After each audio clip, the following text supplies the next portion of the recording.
Hey everybody, it's Jeff, Aromatics. How's everybody doing? Hope you're doing well. Hope you enjoyed your holidays. Well, when I'm filming this, it's the holidays. In case you're watching this years down the road, who knows?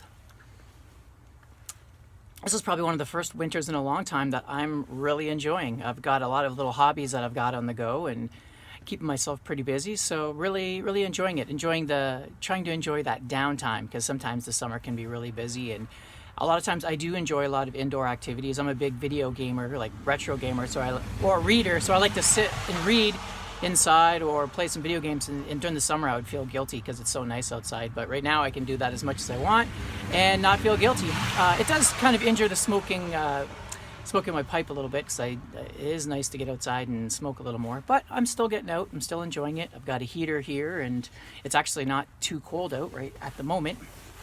So anyway, on to the topic. Today I will be reviewing Kendal Gold.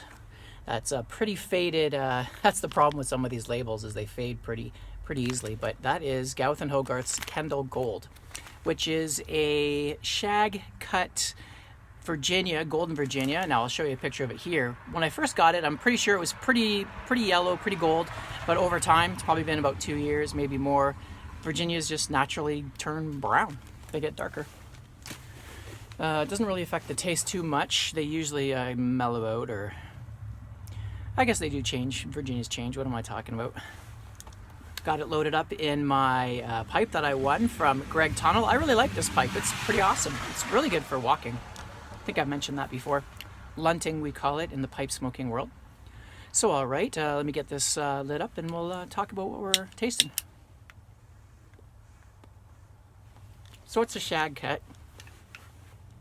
It actually looks a lot like, and I was expecting it to taste a lot like, a Daughters and Ryan type of tobacco. Daughters and Ryan's an American company that makes a lot of cigarette cut pipe tobacco, like a lot of shaggy stuff and a lot of straight Virginias, a lot of stuff people roll to smoke. And this seems like it's the exact same thing, same type of thing. So I wasn't expecting much. I think I've had, this is almost like a first impressions, which doesn't really mean much to me, because what I taste is what I taste. Whether it's the first bowl or years later, it's usually the same to me. But it was different than a little different than what I was expecting. I was expecting just kind of a real cigarette-y, a typical gold Virginia hay grass type of thing. But the first thing that I noticed, which is surprising because the bag note, there is no smell at all. It just smells like, really like nothing, which is surprising for a Gawith and Hogarth blend.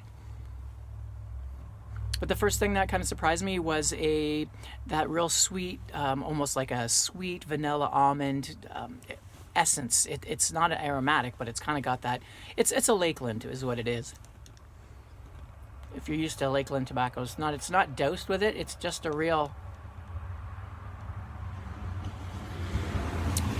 light kind of essence, almost like they didn't add it to the tobacco, but the tobacco was being processed in an area where this essence was being used, so it just kind of absorbed some of it in the background.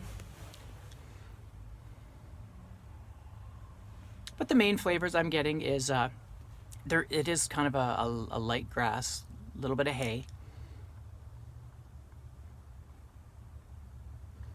And I was expecting it to be a little more citrusy and bright, but maybe it's just because it's over time. I'm actually getting more of that kind of brown, like a brown type of taste, if that makes any sense. Brown, like a darker, kind of like a wheat, kind of a weedy grass type of taste.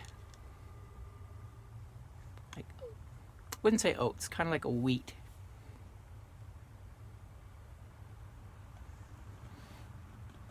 Real smooth on the retrohale.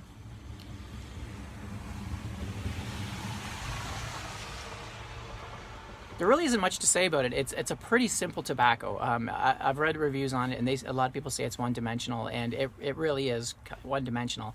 And it's probably on the way below the medium. It's not quite super mild, but it's definitely not anything past a medium as far as strength.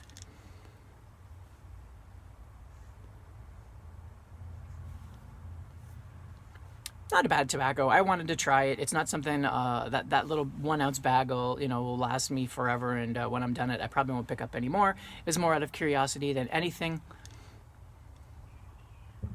I'm not really sure who would smoke this kind of, like if anyone's really into this kind of stuff or smoking in their pipe.